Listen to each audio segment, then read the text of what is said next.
doob yahay ee uu da'da guurka gaadho xoolo fara badanna ay u dareeraan guguna barwaaqo yahay ayuu gabadh raadinteeda sahan u galaa si uu u helo geenyo tuulmoon oo geyaan ah reer nasaboo wanaagsan gacalkiiyo xigtada qiimeeyana ka soo jeeda hooyadeed lagu yaqiin gaarinimadeeda aabbaheedna lagu ogaa geesinimo iyo deeqsinimo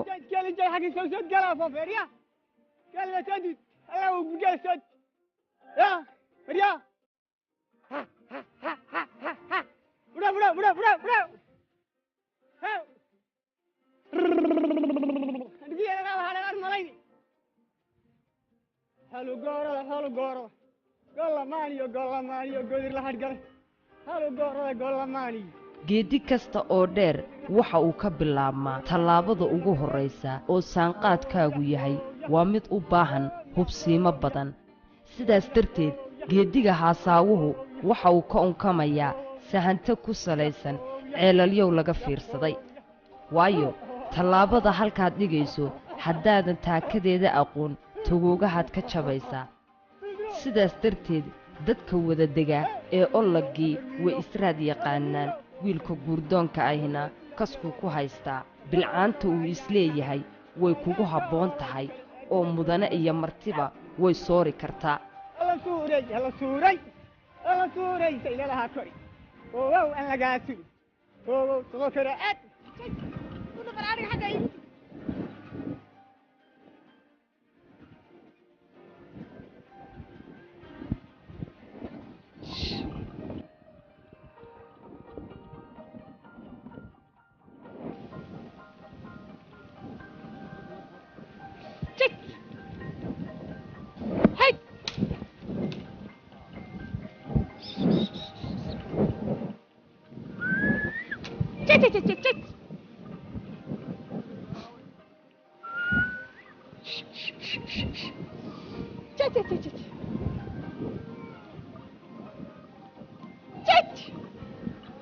ha yeeshee inaad hesho gabadha buuxinaysa shuruudda kuu taalla waa in aad samayso bilkaydin ku salaysan xaqiiqa raadin qoto dheer leh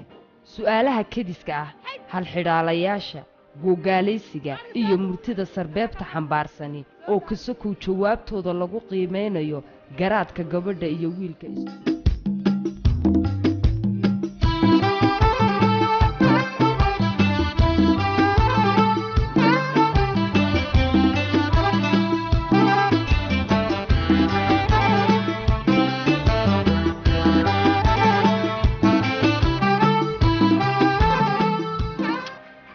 markuu arko gabadhii uu ku taamayey waa in uu raadiyo qaaciidadii uu ooda kaga qaadi lahaa dareenka guurka ee hiyaysiga jiifka habeenkii uunan hurdada ka ladin waxaad horraysiinaysaa hadallo hordhaca oo iska caadiya sida baadi ma aragtay oo kale balse baadida uu raadinayo mid duunyeed maaha ee waa mid gabadheed ariga ayaa leh yaa hey ariga la jagtay hey gaba war maxaanu ka warya hey yaa baadi ma goydina baljag tusiyaa tahay yaa arigan abuka reer ko soo dareeray yaa abo wax baadee geel baadihii iyo ari baadihii iyo lo baadihi ma arkin hey baljag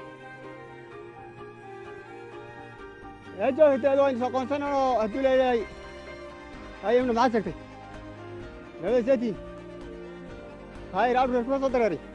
xilligan oo kale inkastooy gabadhu og tahay damaca gaamuray ee wiilka waxay muujinaysaa isdifaacid xooggan haddana waxaan ka maqnayn xishoodkii hablaheennu hibada ay u lahaayeen iyadoo wiilka iyo gabadhu xilliga ay wada hadlayaan haasaawaha aasaaskiisana ay wadaan ay u dhaxayso masaafo qumman oo aan laysku soo dhowaanayn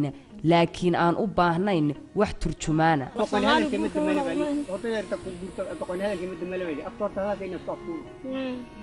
هل جبدي فريد الرجل فرح جلساي فنوص لطريقة دبي في الدهور ساي دوغ لو عشية دربي في دبي وشاي يا تو جاي شيء الرجل ولا قدام ده يا هوي أرجع هذا جوجا أرجع اللي واس أرجع ما أسمع يا إذا حروب الليل جوجا يا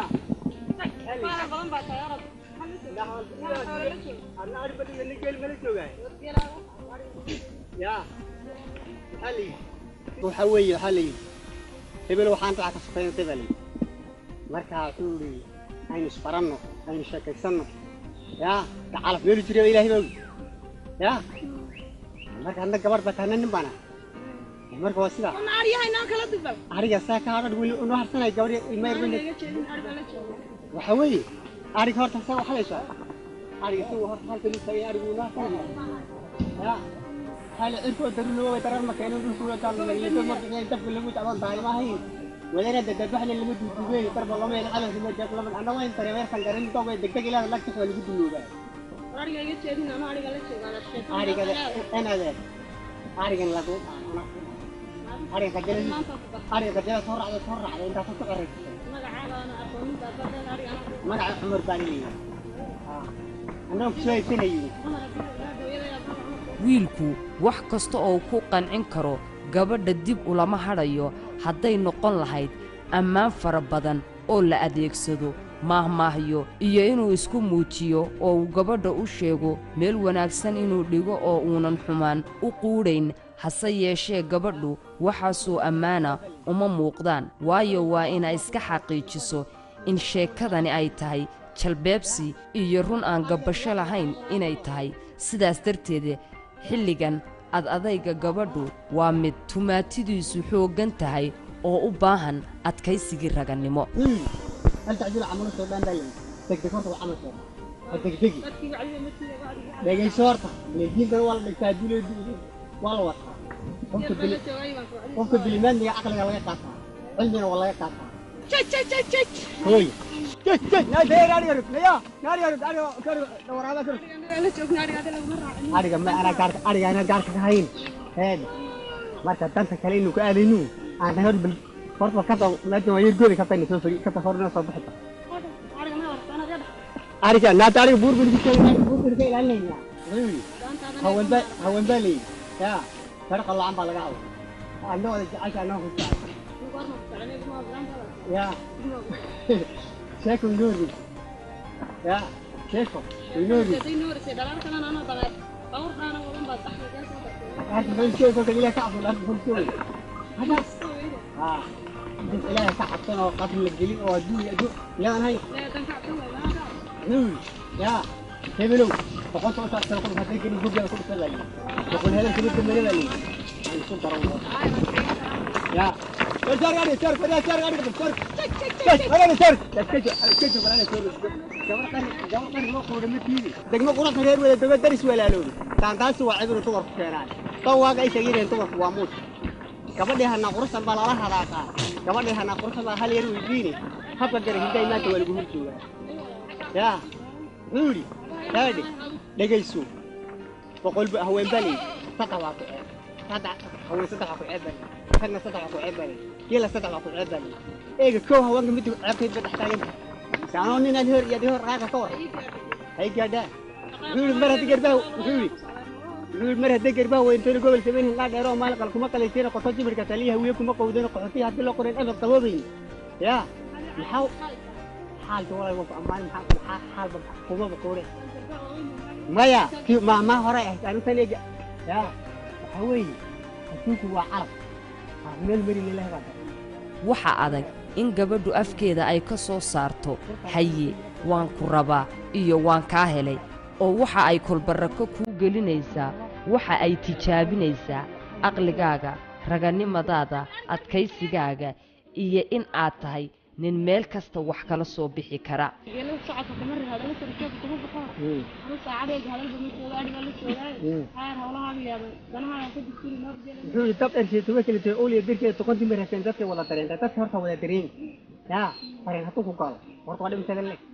iyadoon weli ku siinin ogolaansho waxa ay kuu diraysaa xaggaa iyo reerkii ay ka dhalatay oo ay ku leedahay haddii aabbahay ikaa siiyo intaas waxba ma dheera sidaa ahay jamacday ka jir hawlada weynoo jirne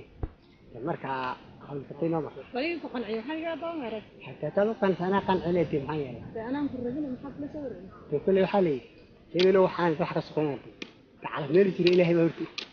kood xalini walba gaari gabadhii yaa wuxuu jecel yahay marka sida ay tahay marka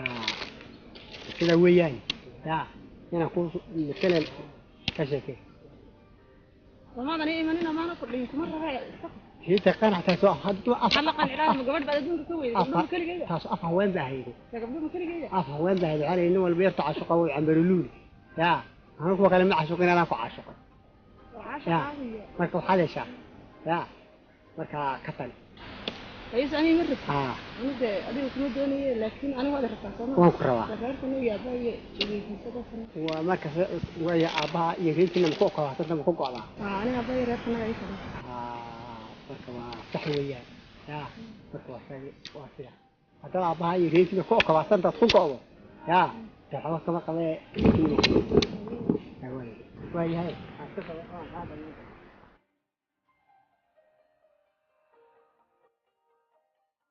hubsiimo hal baa la siistaaye marka wiilka guurdoonkay uu hadalkaasi gabadha ka xaqiiqsado waxa uu u soo dhaqaaqayaa dhankaa iyo aabbihiis waxa uu u soo bandhigayaa in uu gaclooday ina hebel hebel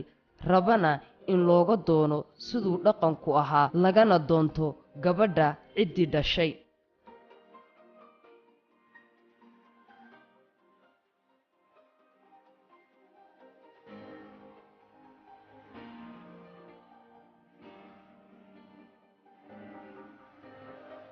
wiilka aabbihii marka uu talada rogrogo la tashina la sameeyo qaraabadiisii ugu dhoweyd ayaa waxaa loo xamaan qaadanayaa in looga geed fadhiisto gabadha reerkii ay ka dhalatay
geedka marka la tago jawiga sidan oo kale ayuu u dhacayaa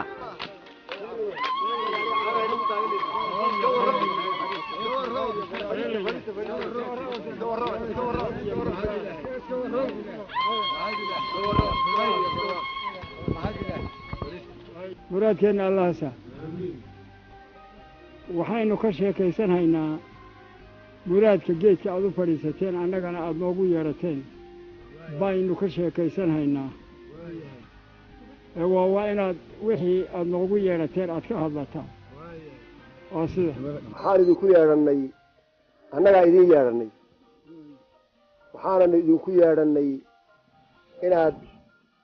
na siisaan gabadhaasaanu geedka u soo gallay sidaa darteed baanu idinku yeedhannay wixii xeerkii ahaan jiray baanu usla soconnaa wixii la arki jiray unbaan loola soconnaa inaad arrintaa dee sidaanu idinla nimid inaad idinkuna naga aqbashaan baan idinla nimid waa iga dhantay ada ku weydiista 12 abbo ku amaanay baa lii kii gabadha kugu furay 12 abbo ku caayay baa lii gabadha waanu idin siin xoolo yaanu idinku xidhan haynaa gabadhii horta idin siinay wadaxaajoodka labada dhinac dhex maray waxa qolqolka ka dhegaysanaya haweenka reerka gabadhu ay ka soo jeedo oo marka la isa siiyo guddoonkuna uu dhaco mashxarad ku dhawaaqaya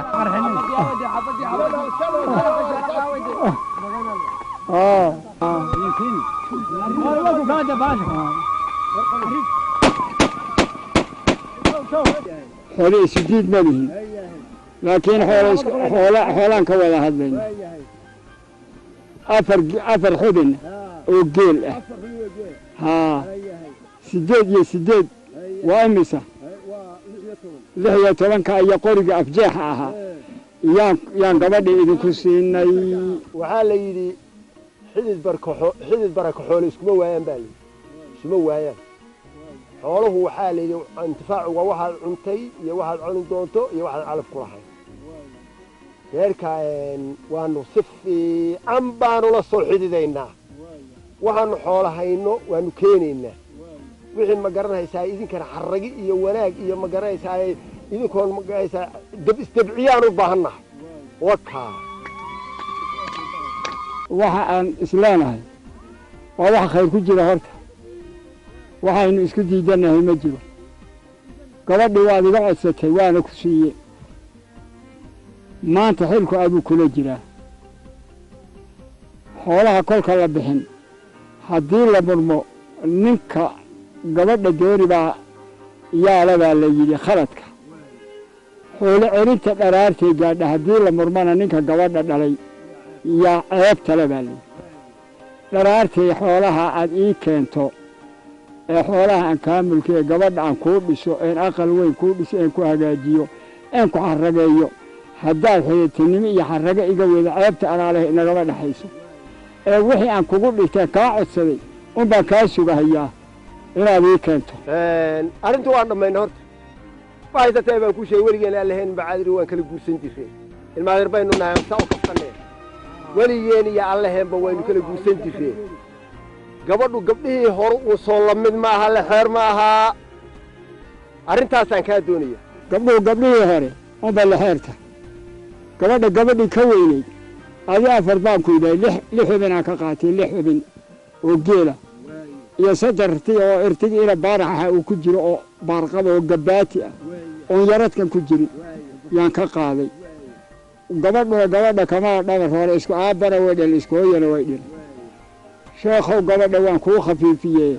hadhow inaan wada hadallo on muranaana meeja kuma jirteen xoolaha kugu dhigtay dhaartaad ii keento ee gabadha aan kuu dhiso ee aan ku mulkisiiyo waxaad ii odhanay dhaho xoolaha aan kugu dhigtay ii keen haygu celcelinin waan kaa guddoomay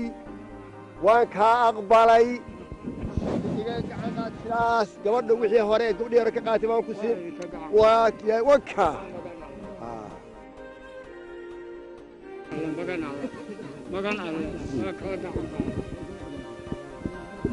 taladan iyo tawfiiqdeena ilaahay inuu ilaaliyo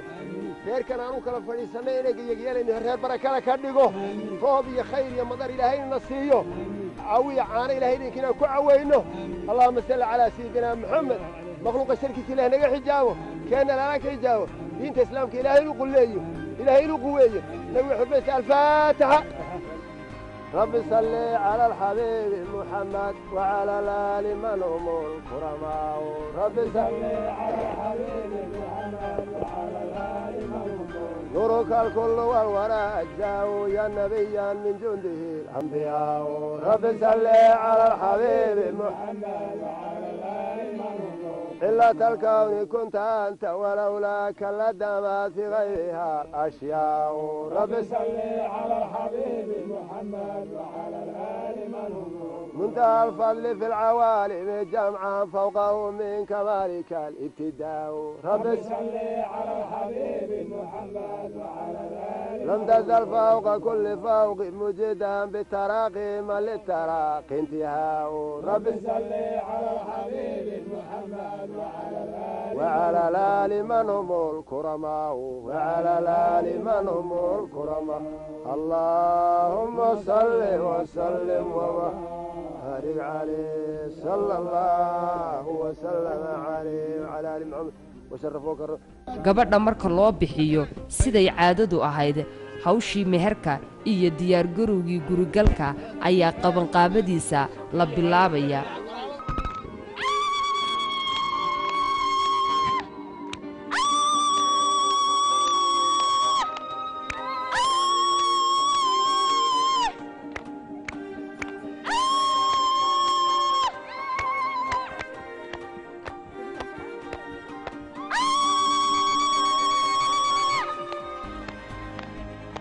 guriga arooska lagu hoyn lahaa oo duleedka reerka laga taagayo ayaa la bilaabayaa. cilaansaarka caroosaduna uu barbar soconaya iyadoo gabadhana la qurxinayo loona diyaarinayo arooska iyo nolosha cusub ee ay soo dhoweynayso.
qaybtaas marka la soo gabagabeeyo waxaa la gudagalayaa gelbiskii arooska iyo aroosadda oo mid walba geestiisa siday caadadu ahayd loo soo golbinayo.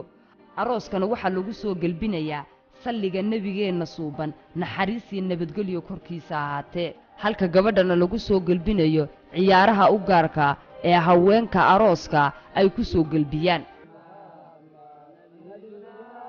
يا رب صل على محمد نبينا أشرف الأنام يا رب صل على محمد يا رب صل على محمد نبينا أشرف الأنام يا رب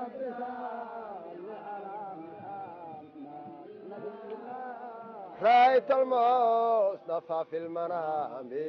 بروضة أشرف المقام يا رب صل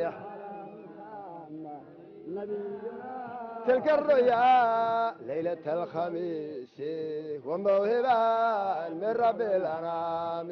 يا رب صل على محمد نبينا يا رب صل على محمد نبينا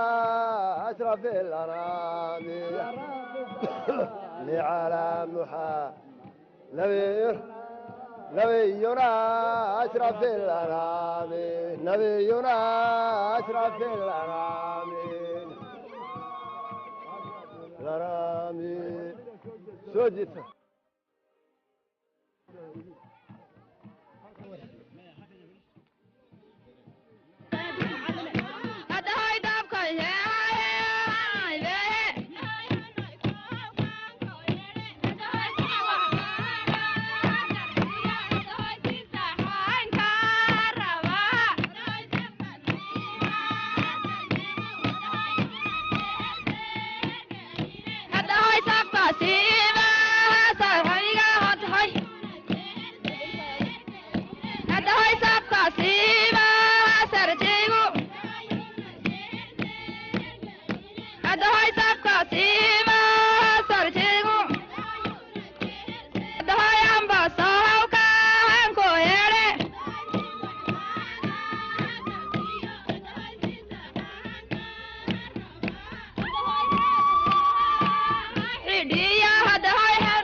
da'yarta iyo dhalinta deegaanku waxay lamaanahaasi cusub ku soo dhaweynayaan ciyaaro iyo suugaan kala duwan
الله